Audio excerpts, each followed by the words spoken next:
가운데 우리 주님께서 함께 계신 줄 믿습니다. 아멘. 오늘 빌립보서 3장 1절로 16절 말씀 가지고 뒤에 있는 것과 앞에 있는 것, 이런 좀 은혜를 나누고자 합니다.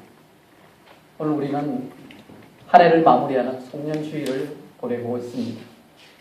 한 해를 돌아보면서 우리가 정리해야 할 것을 정리하고 새로운 한 해를 어떻게 맞을 것인지 고민하는 것은 참 의미가 있는 일입니다.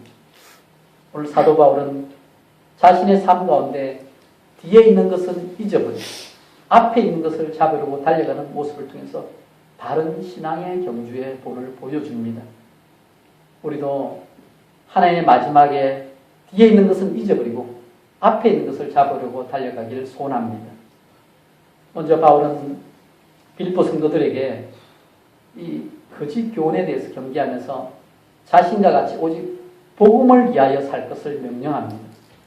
거짓 선생들은 육신의 욕심을 위해 살지만 우리들은 바울과 같이 오직 하늘의 소망을 둔 자로서 그리스도 안에서 믿음을 좇아 거룩한 삶을 좇아서 살아가야 한다는 것입니다. 바울은 성도들에게 주 안에서 기뻐하라고 명령합니다. 우리가 세상에서는 뭔가 좋은 일이 있을 만할 때, 좋은 일이 있을 때만 좋아하고 잠깐 기뻐할 수 있지만 그러나 모든 것을 통해서 합력하여서를 이루시는 우리 하나님께 나아갈 때 하나님을 믿기 때문에 우리는 계속해서 기뻐할 수 있습니다. 또한 우리를 구원하신 예수 그리스도를 믿기 때문에 우리는 진정한 기쁨을 누릴 수가 있는 것입니다. 바울이 이 서신을 기록할 당시 성도들이 편한 상태가 아니었습니다. 기뻐할 수 있는 상태가 아니었습니다. 그렇기 때문에 기뻐하는데요. 그 가운데는 심한 박해를 받는 자들도 있고 어려움에 빠진 자들도 있었습니다. 그게 믿음 때문에 그런 고난을 당했던 것이죠. 바울도 복음을 전하다 옥중에 갇혀 있는 상태였습니다. 그러나 바울이 지금 기뻐하러 한 것은 모든 상황 속에서도 하나님께서 베푸시는 그 구원의 기쁨을 선택하라는 것입니다. 바울은 자신이 먼저 복음으로 인하여 기뻐함을 누리고 또 그 기뻐함을 가지고 성도들에게 권면합니다. 신앙으로 모든 환경을 극복할 수 있는 힘이 있다. 신앙으로 그렇게 극복하면서 그 가운데도 기쁨을 선택할 수 있다는 것을 사도 바울은 성도들에게 제시하고 있는 것입니다. 또한 사도 바울이 계속해서 기뻐하라 이 빌립보서 계속해서 반복하면서 또 교훈을 주는데요. 이 진리의 말씀을 계속해서 전하고 반복해서 듣는 가운데 그들의 믿음이 성장하고 또한 말씀으로 보호가 되기 때문에 사탄의 공격을 능히 막아낼 수 있는 힘이 그들 가운데 생기게 되는 것입니다. 여러분, 우리 시험을 당할 때 시험을 무수하며 피하기보다는 시험보다 더 강하신 하나님을 의지하면서 시험을 정면으로 돌파하는 것이 우리 그리스도인이 취해야 할 바른 모습입니다. 바울뿐만 아니라 예수님을 가까이에서 지켜보고 따랐던 다른 성경 기자들도 시험을 만날 때는 이렇게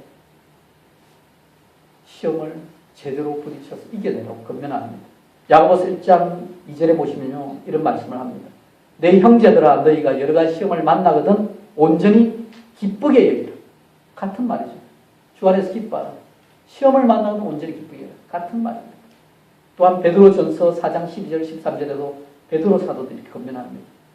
사랑하는 자들아, 너희를 연단하려고 오는 불시험을 이상한 일을 당하는 것 같이 여기지 말고 오히려 너희가 그리스도의 고난에 참여하는 것으로 즐거워하라. 이는 그의 영광을 나타내실 때 너희도 즐거워하고 기뻐하게 하려 함이라. 아멘. 무슨 얘기냐면요, 시험이 이상한 일이 아니라는 것입니다. 우리 인생을 살 때 또 특히 믿음을 가지고 믿음 가운데서 언제 살아가려고 할 때 시험을 당하게 됩니다. 이상한 일이 아닌데 그러나 그로 인해서 당하는 시험은요, 그리스도 고난에 동참하면서 또 그 가운데서 참 기쁨을 누릴 수 있는 비결이 된다는 것입니다.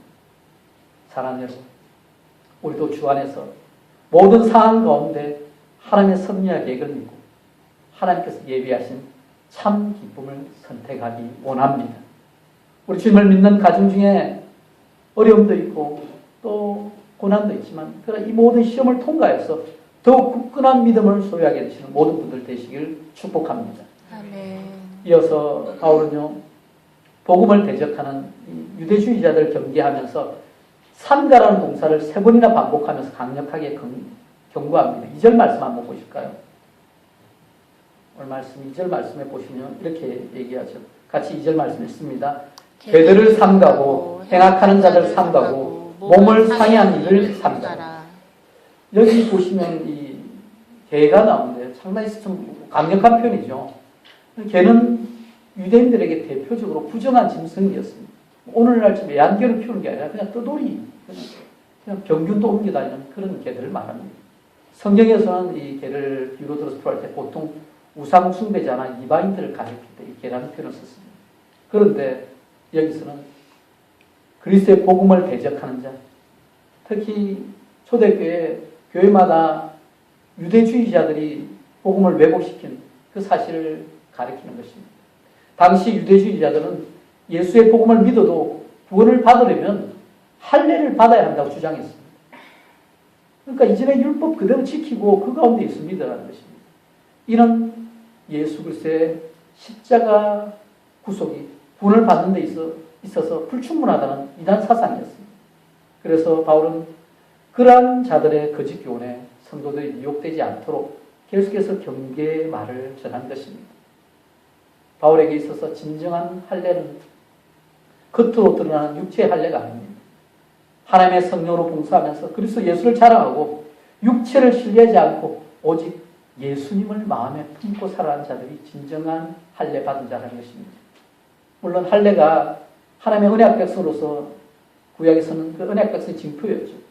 그런데 예수님께서 오심으로 바울 사도는 진정한 할례는 그게 예표지 실제 할례는 마음에 예수를 모시면서 새롭게 우리의 거짓되는 것 제약을 잘라내야 하는 그것이 진정한 마음의 할례라고 그 얘기를 하고 있는 것입니다. 우리가 진정으로 예수를 마음의 중심에 모시고 하나님의 자녀가 되었다는 것이 복음 안에서 이 할례의 영적인 의미가 성취되는 것입니다. 그러므로 더 이상 육체의 할례는 구원의 보증이 될 수가 없습니다. 단지 외형적인 할례가 아니라 오직 그리스도 안에서 믿음을 소유한 자, 마음속에서 성령의 감동으로 하나님을 마음 깊숙한 곳에서 경배하는 자가 진정한 마음의 할례자가 된다는 것입니다. 이어서 바울은 대표적으로 그 당시 이 유대주의자가 자랑했던 육체로 자랑하는 것이죠. 왜냐하면 그러니까 이방인들과 유대인들 구별하는 게 육체의 그 근거를 가지거든요. 그래서 바울이 육체로 자랑한다면 자신도 자랑할 것이 많다고 그렇게 얘기합니다. 실제로 바울을 살펴보면 엄격한 유대주의 집안에서 태어나서 모든 정통의식을 다 거쳤습니다. 모태신으로 자라서 훈련 다 받았습니다. 그런 히브리인 중에 히브리인이었습니다. 바울은 그리스도의 사도로서 부름을 받기 전에는 누구보다도 유대교의 입장에 서서 그리스도인과 교회를 핍박하는데 최선봉의 선자였습니다. 그러나 예수님을 만나고 난 후로는 오직 그리스도의 복음만이 진정한 구원의 길인 것을 알았기 때문에 모든 육체의 자랑거리를 오히려 회로 여기고 그리스도만을 자랑해 되었던 것입니다. 그러므로 자신이 지금 사도 바울 자신이 유대주의자들의 문제를 누구보다 더 잘 알고 있었기 때문에 사랑하는 성도들을 대하면서 유대주의자들이 가지고 온 그 육체적인 그 자랑거리를 가지고 내세울 때 그것에 미혹해서 넘어가지 말라고 그렇게 얘기하는 것입니다. 오직 그리스도를 믿는 믿음 안에서 담대하게 하나님을 섬기도록 마음을 써서 교훈하고 있는 것입니다. 바울은 자신 인생 가운데 그리스도 때문에 자신의 모든 육체의 자랑거리를 다 잃어버릴 것을 선택합니다. 그리고 모든 것을 심지어 배설물로 여긴다고 말합니다. 다 그 이유가 있죠. 세상의 모든 것들, 자기가 이때까지 추구했던 모든 것과 함께 예수 그리스도를 저울에 달았을 때, 마음의 저울에 달았을 때 그 비교를 했겠죠. 고민을 했겠죠. 그러나 그 가치가 분명히 깨달아졌기 때문에 사도 바울은 이 고백을 하는 것입니다. 그런 그리스도를 아는 지식의 고상함을 가슴 깊이 새겼습니다. 그래서 다른 것들은 배설물로 여겼습니다. 배설물이라는 단어는 쓰레기다, 똥이다, 찌꺼기라는 뜻으로 여기서는 그리스도의 복음에 비해서 이전에 자신이 추구했던 것, 자신이 자랑하는 것들은 아무 가치가 없다는 것을 노골적으로 표현한 것입니다.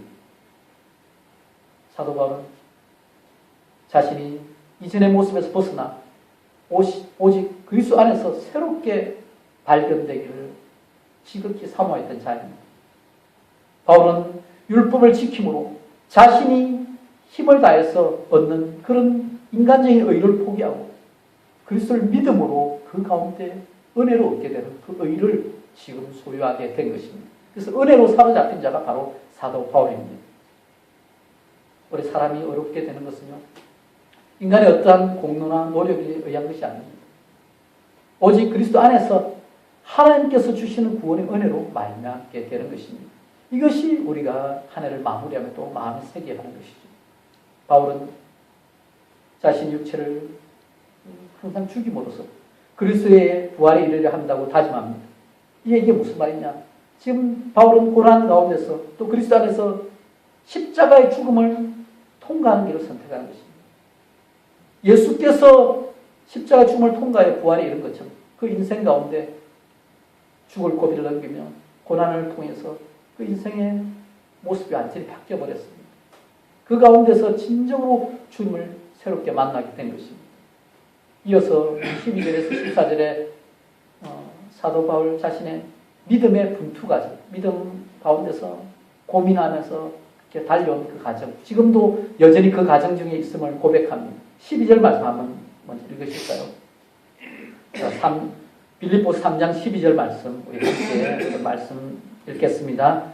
내가 이미 얻었다 함도 아니요 온전히 이루었다 함도 아니라 오직 내가 그리스도 예수께 잡힌 바 된 그것을 잡으려고 달려가노라. 아멘. 여기서 지금 방금 읽은 구절에서 온전히 이루었다 이 단어를 뜻을 보면요, 끝을 보다 목표를 이루다 달성하다는 그 의미를 담고 있습니다. 그런데 이 말에 또 어떤 의미가 있느냐? 성숙해진다, 아니면 그 목표 가운데 도달하다는 의미로 이해될 수가 또 있습니다. 그 얘기는요, 하나님께서 원하시는 그 자리에 온전히 이루어가는 것, 성숙해지는 것, 그 과정 중에 지금 있다는 것입니다. 아직 다 이루지 못했다는 것입니다. 이것은 어린아이가 나름대로 자랐지만 그 어린아이 때에 대해서 그만큼 자라죠. 그렇지만 그것이 어른의 성숙함과는 비교되지 않죠.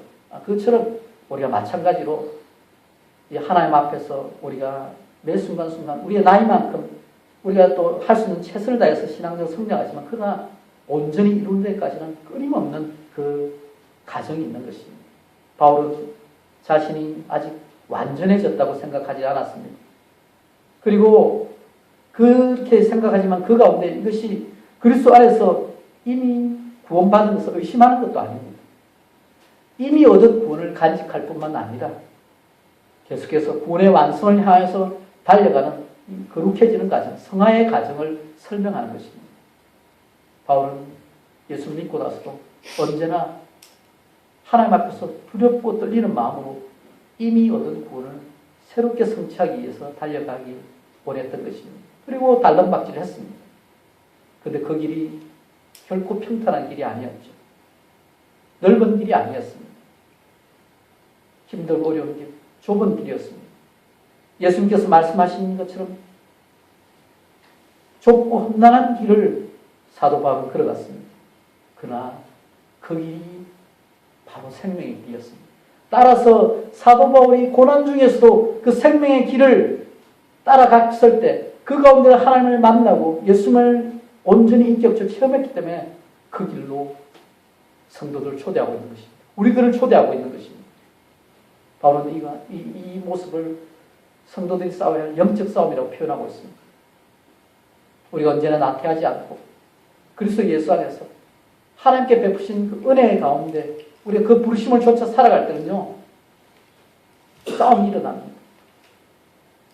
이런 표현을 제가 어느 모임에서 들었는데요. 어느 목사님의 고백인데요. 평소에 월화수목금까지 잘 있다가 토요일만 되면 특별한 손님이 방문한답니다. 그러면서 괜히 그날 요동을 이루면서 말씀을 준비하거나 또 하나님께 집중할 수 없게 만든다는 것입니다. 그 손님 누군지 아시겠습니까? 사탄이죠. 사탄이 방문해서 마음을 요동시키면서 괜히 힘들게 만드는 거죠. 걱정, 근심을 하게 만드는 거죠. 근데 어느 목사님 그렇게 하고 나니 나중에는 어느 분이 그 말을 받아서 평신도가 얘기하는데 자기는 토요일만 오는 게 아니라 매일 찾아오는 것 같다면서 그 얘기를 하시더라고요. 실제 그렇게 매일 찾아와서 우리가 어떤 상황에 보면 화를 내지 않아도 될 상황에 화를 내게 됩니다. 우리가 성령 충만한다면 분명히 웃고 넘겨갈 걸 웃고 넘기지 못하고 그 가운데 우리의 가게의 상처를 다 쏟아주면서 그렇게 싸우고 대적하게 됩니다. 우리는 영적 싸움 가운데 하나님의 은혜를 기억해야 합니다. 우리 하나님의 은혜로 부르심을 받았고 그 은혜를 성취하며 살도록 우리가 살아야 되는 것입니다. 제가 교제하는 페이스북 교제하는 분 가운데 지난 주 중에 그런 걸 올린 것 같아요. 특별히 이번 주 중에는 참 은혜로 이렇게 좀 많은 하나님 은혜를 받은 그 감격이 많은데요. 그 가운데 하나님 은혜에 대한 얘기로 예화를 이렇게 쓸 수 있도록 이렇게 딱 준비가 돼가 참 좋았습니다. 어떤 거냐면요, 미국에 오신 지 얼마 안 돼서 어린 아이들을 데리고 코스트코에 갔대요. 코스트코에 갔는데 거기 보면 피자 먹고 또 이 음료수를 리필 마음껏 할 수 있잖아요. 그러니까 하다 보는데 애들이 그날따라 음료수를 평소에 안 먹다가 마음껏 먹고 나서 집에 올 때 또 리필을 가득 채워서 오는 겁니다. 그래서 차에 태워왔는데 분명히 뚜껑을 잘 닫고 들고 있어야 했는데 가는 길에 차가 한번 덜컹거렸는지 그냥 콜라가 차 뒷좌석에서 쏟아진 거예요. 소리가 들렸는데 이분이 그냥 그대로 두고 그냥 가지고 있는 것, 이 양 흘린 건 어쩔 수 없으니까 나머지 하나도 붙잡고 있어야 했는데 조금 더 지났는데 집에 거의 다 돼서 또 그게 이 범프가 있어 탁 흘러겠는데 거기서 또 쏟아버린 거예요. 그러니까 차 아마 뒤쪽이 상상을 해보면 끈적끈적해졌겠죠. 그런데 그날 워낙 바빠가지고 아무 얘기 없이 그냥 지나갔답니다. 그리고 지나고 나서 그 위에 아이가 또 아이하고 엄마하고 성경을 하는 과정 중에 은혜가 뭐냐 이 질문이 나온 거예요. 그래서 은혜가 뭐냐 나왔는데 이것은 잘못한 게 있는데 근데 값없이 용서 안 받는 거. 이렇게 설명을 하는데 그러니까 아이가 먼저 생각하면서 떠올린 게 그거 지난번에 우리가 코스트코 가서 올 때 콜라 차에 쏟았는데 엄마 아빠가 아무 얘기 안 하는 거 그게 은혜지 하는 게 실제 그게 은혜죠. 우리 분명히 그 가운데 야단치고 혼낼 수 있고 당연히 우리는 습관적으로 그렇게 하는 거예요. 그런데 그렇게 혼내고 꾸짖고 그렇게 한다고 여러분 그게 무슨 상황이 바뀌겠습니까? 우리 주님께서 우리에게 베푸신 그 사랑 가운데요. 혼내고 꾸짖고 그것보다 그 큰 사랑으로 십자가 부활의 은혜로 우리를 용서해 주셨습니다. 우리를 대신하여 십자가 죽으심으로 우리를 하여금 새로운 출발을 허락해 주신 것입니다. 따라서 이 사도 바울의 이 고백을 볼 때요. 철저히 하나님 은혜에 사로잡힌 자의 고백이고 근데 그 사로잡힌 자의 고백 가운데 이전에 예수를 모른 채 열심을 내던 모습하고 전혀 다르게 은혜 받은 자로서 이 열심을 내고 살아갑니다. 13절 14절 말씀 우리 한번 보실까요? 13절 14절 말씀 오늘 주보에도 새겨져 있는데요. 같이 한번 읽겠습니다. 형제들아 나는 아직 내가 잡은 줄로 여기지 아니하고 오직 한 일 즉 뒤에 있는 것을 잊어버리고 앞에 있는 것을 잡으려고 표대를 향하여 그리스도 예수 안에서 하나님이 위에서 부르신 부름의 상을 위하여 달려가노라. 아멘. 사도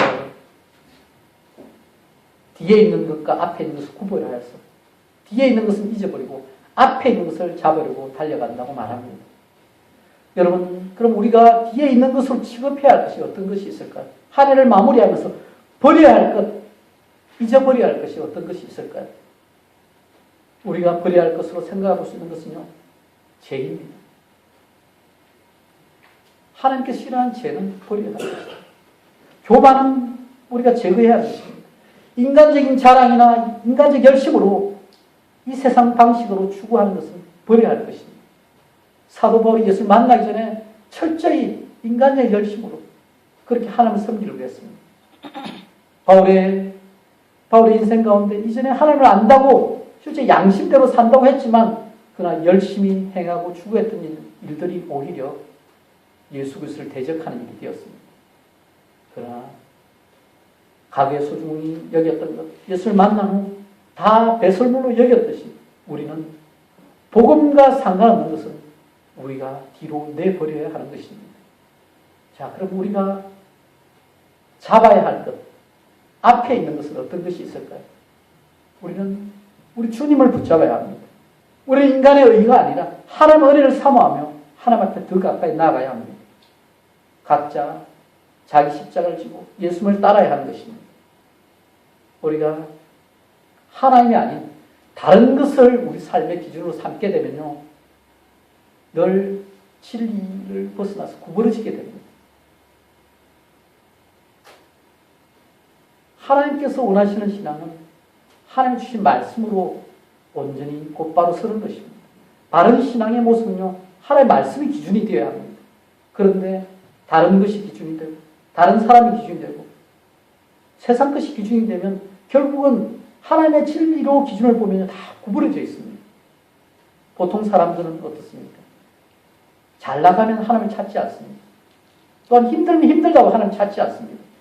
뭔가 없어지면요, 가지고 있다가 뭔가 없어지면 땅이 꺼지는 듯하고 심지어 자살까지 고려합니다. 그런데 때때로 예수를 믿는다고 하면서도 잘 되면 우리 앞서서 자랑하고 잘 안 되면 부끄러워서 숨는 것이 우리 보통의 모습입니다. 그래서 간증이라는 것이요, 잘 안 되면 숨어 있다가 잘 되면 나타나서 하나님의 이름으로 은근히 자신을 자랑하는 것이 이 간증거리가 되고 말았습니다. 그런데 여러분 오늘 본문에 보시면 알지만 종교적으로 자랑하는 것이 많았던 자는 바로 사도 바울이었습니다. 바울은 날 때부터 좋은 조건을 가지고 태어난 사람이었습니다. 8일 만에 할례를 받고 이스라엘 족속이요, 뼈대에 있는 집안인 베냐민 지파요, 히브리인 중에 히브리인이었습니다. 율법으로는 바리새인이니까 철저히 율법을 지킨 사람이었습니다.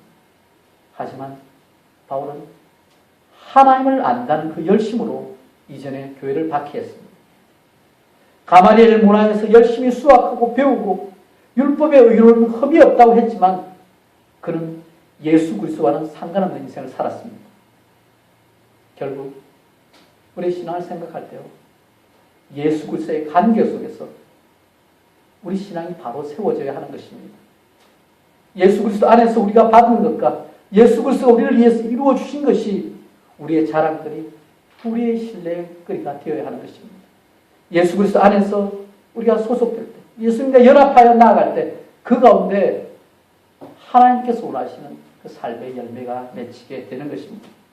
그런데 하나님의 사랑을 생각할 때요, 여러분 사랑이라는 것은 반드시 대가가 있고 희생이 있어야 합니다. 희생이 치루어집니다. 예수를 생각하면 분명히 사랑에 대한 희생이 보이죠. 예수는 우리를 대신하여 십자가를 지셨습니다. 부모가 자식을 사랑할 때요, 희생을 치르는 것입니다. 그것을 비용으로 따지면 엄청난 것이죠. 어떻게 그걸 가치로 다 따질 수 있겠습니까? 그러나 사랑하기 때문에 아낌없이 내어주는 것입니다. 우리 주님이 우리를 사랑하시기 때문에 자신을 아낌없이 내어주신 것입니다. 우리도 그 길을 따라가야 합니다. 하나님의 사랑으로 살다가 보면요, 실제는 영적으로 참으로 어려운 일을 처하게 됩니다. 실제 세상적으로 볼 때는 죽음을 경험하기도 합니다. 자존심과 모든 세상적으로 내세울 것을 내려놓아야 될 때가 너무나 많습니다. 그러나 사도 바울은 예수님의 고난에 참여함을 직접 경험하고 그의 죽으심을 본받고 죽은 자 가운데서 예수님의 부활의 권능을 알기를 바랬습니다. 실제 그런 일을 바울은 복음의 현장 가운데서, 핍박의 현장 가운데서 체험하게 된 것이죠. 결국 사도 바울은 복음을 위해서 희생하면서 실제 육신적으로 죽을 고비를 넘기고 실제는 거의 죽음 후에 주어지는 부활의 권능을 소유했습니다. 올 한 해를 한번 돌아봅시다. 혹시 여러분 올 한 해를 시작할 때 어떤 결심을 했는지 여러분 기억나는 게 있으신지요? 다른 것은 저는 좀 따져보지 않고 그 가운데 이런 신앙적인 결심도 아마 포함되어 있었을 것입니다. 아마 이런 결심이 있었겠죠. 성경 일독하기, 성경 읽기, 또 기도 얼마 하기, 또 하나님의 말씀도 순종하기 이런 것들이 아마 포함되어 있었을 텐데요. 과연 얼마나 여러분 계획대로 성취했는지 궁금합니다. 그런데 여러분 이런 경우도 있었을 것입니다. 특별히 계획하지도 않았는데 1년 사이에 우리의 시간과 에너지를 빼앗아간 일들 말입니다. 여러분 TV를 하루에 2시간 봐야지 그렇게 계획하고 본 사람 없을 것입니다. 그런데 TV 뉴스나 드라마를 몰입해서 보면 시간이 그렇게 금방 지나갑니다. 또 여러 사람과 소통하면서 좋은 의도 시작했다가 이 SNS 이렇게 페이스북 이런 거 시작했다가 너무 많은 시간을 빼앗겼다든지 아니면 수시로 재미있는 유튜브 잠깐 본다 하면서 그 영상을 보느라고 정작 중요한 일을 해야 할 일을 못하고 미루고 어쩌면 그런 일이 있었을 것입니다.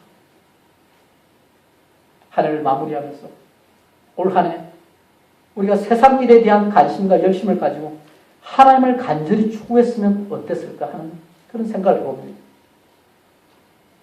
세상에 시간을 쏟고 마음을 쏟고 물질을 쏟는 그 열심으로 그 모든 열심을 모아서 영혼 구원을 위해 수고했더라면 어땠을까 하는 후회도 해봅니다. 그런데 우리 인생 과정은 이런 후회와 새로운 결심의 과정을 통과하게 됩니다. 실패도 겪고 후회도 하면서 결국은 잘못했구나. 이제 이게 죽음의 과정, 그 과정을 통과합니다. 그러면서 또 새롭게 새로운 한 해 한 해를 바라보며 나아가게 됩니다. 그래서 그 한 해 한 해가 쌓여서 우리 전체 인생을 만들어가는 것입니다. 그러면서 우리 신앙은 그 모든 과정 가운데서 결국 하나님께 점점 더 가까이 가게 되고 점점 표대를 향하며 달려가게 되는 것입니다. 그 속에서 우리가 우리의 부족함을 내려놓고 하나님 은혜를 더 구할 때 주님을 새롭게 만나고 부활의 권능을 체험하게 되는 것입니다. 우리 모두 한 해를 정리하며 새로운 한 해를 맞이하며 새로운 마음으로 믿음으로 달려가기를 원합니다. 우리가 오늘을 생각해 볼 때 오늘은요 이때까지 살아온 날들의 마지막 날이지만 앞으로 살아갈 날들 중에 첫날이 되는 날입니다. 앞으로 살아갈 날들 중에 가장 젊은 날이 바로 오늘입니다. 여러분 하나님 주시는 그 열심으로 믿음의 길을 달려가시길 축복합니다. 말씀을 정리합니다. 사랑하는 여러분, 종종 우리가 예수를 믿고 따른다고 할 때요 예수 믿고 구원 받는다는 이 칭의의 의미를 오해하는 경우가 많습니다. 우리가 예수 믿고 구원 받는다 이 믿음의 출발점상에 머물러서 평생에 신앙이 자라지 못하는 경우도 많이 보게 됩니다. 그런데 오늘 사도 바울은 결코 그 믿음의 그 출발점상에 머물리지 않습니다. 이전 것은 벗어버리고 계속해서 새로운 것을 향해서 달려갑니다. 위에서 부르신 부름의 상을 쫓아서 나아갑니다. 우리는 사도 바울처럼 진짜 살아있는 믿음으로 주 안에서 자라가고 점점 더 성화되어지고 거룩해져 가기 원합니다. 여러분 과거에 많은 은혜를 받으셨죠. 그런데 과거에 받았던 은혜만 생각하면서 그것을 추억하면서 머물러 있는 삶에서 벗어납시다. 하나님께서 새롭게 부르시는 그 부름을 쫓아서 표대를 향하여 믿음으로 새롭게 하나님을 만나기를 소원하며 나아갑시다. 우리의 신앙생활에 영적인 싸움이 있습니다. 사탄은 매일매일 순간순간 우리를 찾아와서 거짓 유혹에 넘어뜨리려 합니다. 그래서 세상이 참 우리가 영원히 있을 것처럼 세상의 만족을 주면서 하나님과의 거리를 벌리려고 합니다. 그러나 우리가 언제나 그리스도의 십자가 신앙을 잊지 말고 붙들고 나가야 합니다.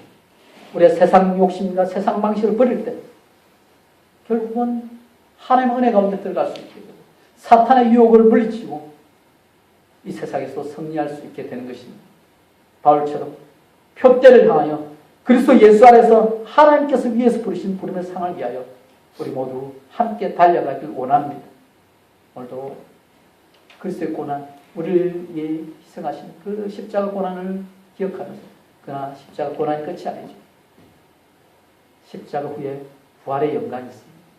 그까지 기억하면서 하나님의 영광을 소망하는 가운데 이 땅에서 믿음으로 각자의 주어진 사명을 묵묵히 감당하는 저와 여러분 되시기를 예수 그리스도 이름으로 축원합니다.